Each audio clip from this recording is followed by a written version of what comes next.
नमस्कार।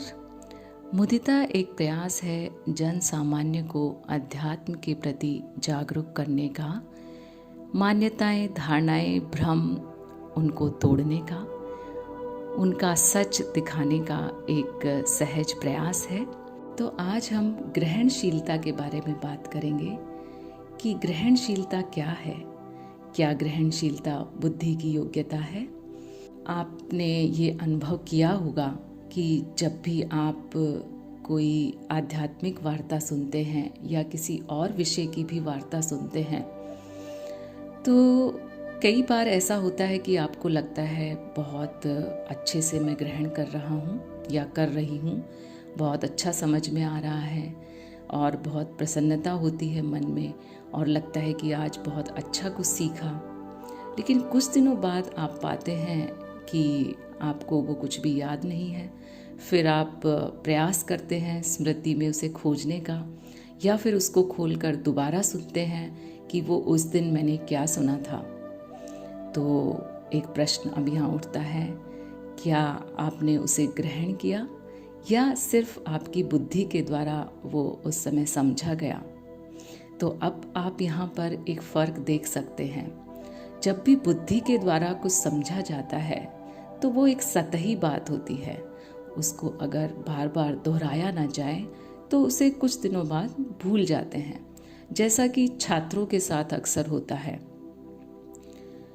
ग्रहणशीलता बुद्धि से परे की योग्यता है।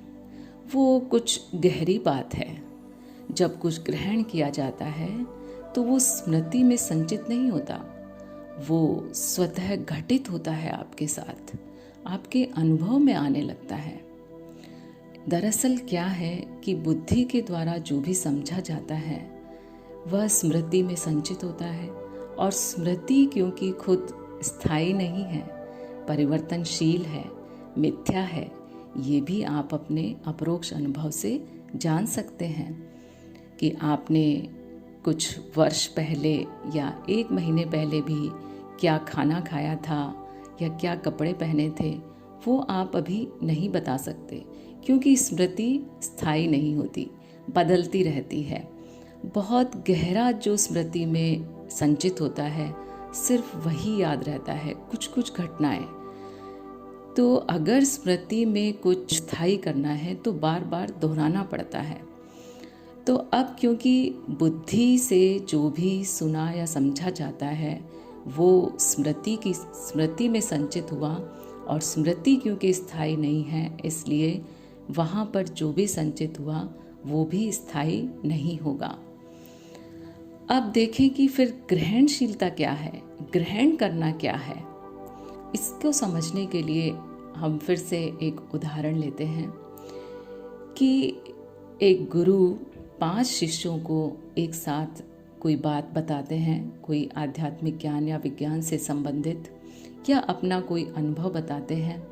उनमें से एक साधक को अगले दिन वो अनुभव स्वतः घटित होने लगता है, जीवन में या शारीरिक स्तर पर या कैसे भी, और 4 साधकों को कुछ नहीं होता। तो यहाँ पर क्या हुआ? क्या उस शिष्य पर गुरु की विशेष कृपा है, विशेष प्रेम है? नहीं, गुरु की कृपा तो सभी शिष्यों पर बराबर बरसती है। यहाँ पर उस शिष्य की ग्रहण करने की योग्यता है। ऐसा कैसे हो पाता है? जब संपूर्ण चेतना में सुना जाता है, बिना बुद्धि के हस्तक्षेप के।